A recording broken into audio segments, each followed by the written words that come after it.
আসসালামু আলাইকুম ভিউয়ার্স, দ্বিতীয় ক্লাসে আপনাদের স্বাগত। আমি মিঠুন হোসেন আপনাদের সাথে আছি। আমরা প্রথম ক্লাসে দেখিয়েছিলাম মাপের ব্যবহার,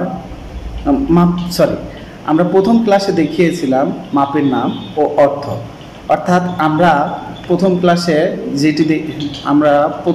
যেটি দেখিয়েছিলাম 8টি মাপ সম্পর্কে আমরা জেনেছিলাম।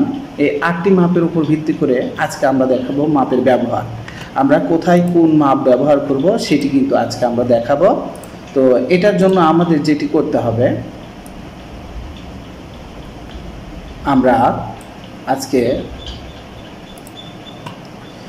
আজকে আমরা যেটি দেখব মাপের ব্যবহার, সেটি নিয়ে আগে আলোচনা করি। আমরা কোথায় কোন মাপ ব্যবহার করব সেটা কিন্তু আমরা জানব। তো প্রথম ক্লাসে একটু রিভিউ দিয়ে নিই। আমরা প্রথম ক্লাসে জেনেছিলাম মাপের নাম ও অর্থ, পুট, মহড়ার শেপ, বডি, কোমর, হিপ, কোমর লম্বা, ঘের, মহড়া, এই 8টি বিষয় নিয়ে আমরা জেনেছিলাম।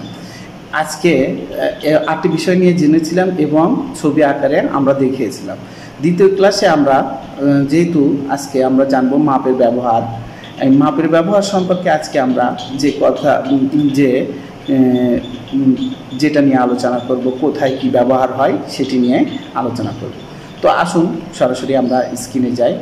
আমরা যদি স্ক্রিনে যাই তাহলে দেখতে পাচ্ছি এখানে মাপের ব্যবহার। এটাকে আমরা 8 ভাগে ভাগ করে নিয়েছি। মাপের ব্যবহারকে আমরা 8 ভাগে ভাগ করে নিয়েছি, যাতে করে আমাদের এটি শিখতে সহজ হয়। পুট যত হবে, এটা অবশ্যই মনে রাখবেন, পুট যত হবে তার 2 ভাগের 1 ভাগ নিতে হবে।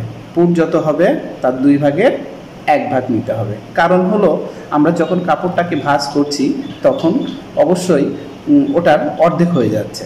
এই জন্য আমরা মনে রাখবো পুট যত হবে তার 2 ভাগের 1 ভাগ।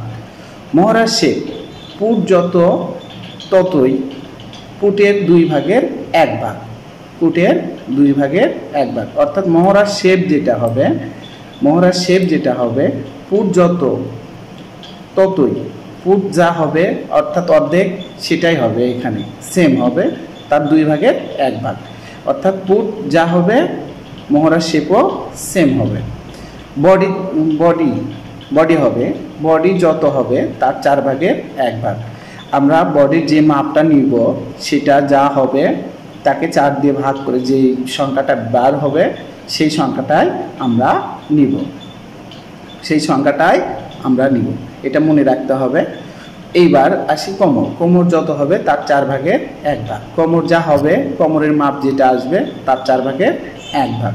কোমর লম্বা, বডির মাপ থেকে কোমর লম্বা, অর্থাৎ কোমর থেকে যা লম্বা নিব বডির মাপ থেকে 10 বা 12 ইঞ্চি নিচ পর্যন্ত, অর্থাৎ কোমর থেকে 10 থেকে 12 ইঞ্চি নিচ পর্যন্ত আমরা লম্বার মাপ নিতে পারি। হিপ যত হবে তার 4 ভাগের 1 ভাগ। হিপ যত হবে তার 4 ভাগের 1 ভাগ। ঘের যত হবে তার 2 ভাগের 1 ভাগ। মহড়া যত হবে তার 2 ভাগের 1 ভাগ। এখানে আমরা আবার উল্লেখ করি, দেখুন এখানে পুট এবং মহড়া কিন্তু 2 ভাগের 1 ভাগ, বডি কিন্তু 4 ভাগের 1 ভাগ।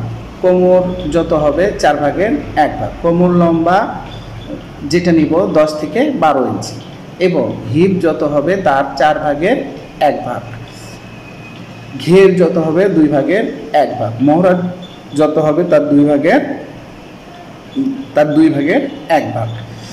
এইটা যদি আমরা মনে রাখতে পারি, অর্থাৎ এই 8টি পয়েন্টটা যদি আমরা মনে রাখতে পারি, আমাদের কাছে যে কোনো কাটিং করা কোনো ব্যাপার না। আমরা প্রথমটা শিখেছিলাম কোনটার কি মাপ, এখানে জানলাম কোনটা কিভাবে মাপ নিব। অর্থাৎ আপনার যদি পুট যদি 12 ইঞ্চি আসে আমরা নিব 6 ইঞ্চি, মহড়া যদি 12 ইঞ্চি আসে তাহলে আমরা নিব 6 ইঞ্চি, তার সাথে সেলাইয়ের জন্য 1 ইঞ্চি বেশি নিব।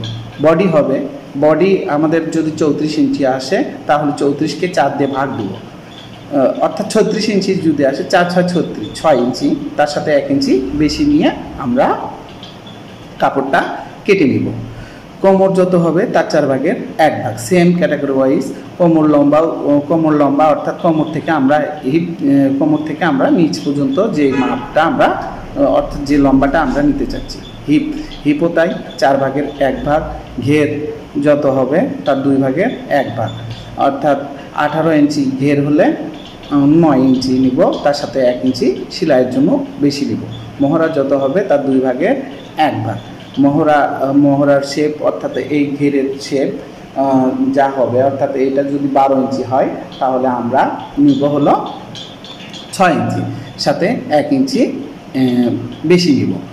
তো এই কয়টি মনে রাখতে হবে, অবশ্যই মনে রাখতে হবে। আমাদের কাপড় হিসাব পরবর্তী আরেক লেসনে আমরা শিখাবো।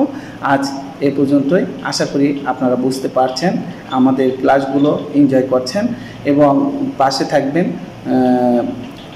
প্রতিটা ধাপে ধাপে আমরা একটি একটি করে এগিয়ে যাব। আজ এ পর্যন্তই। আল্লাহ হাফেজ।